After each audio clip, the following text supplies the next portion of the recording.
ગારિયાધારના પીપળવા ગામે મેલડી માતાના મંદિરમાં ચોરી, સીસીટીવીમાં કેદ થયો ચોર।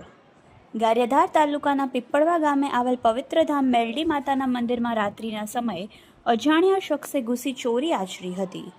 ચોરે મંદિરમાંથી માતાજી પર ચઢાવેલા સોનાના અને ચાંદીના આભૂષણો તેમજ મુગટ અને ચાંદીના શ્રીફળની ચોરી કરી હતી। ચોરીની આ સંપૂર્ણ ઘટના મંદિરમાં લગાવાયેલા સીસીટીવીમાં કેદ થઈ હતી। હાલ પોલીસે સીસીટીવી ફૂટેજના આધારે તપાસ શરૂ કરી રહી છે અને ચોરની ઓળખ કરવામાં આવી રહી છે।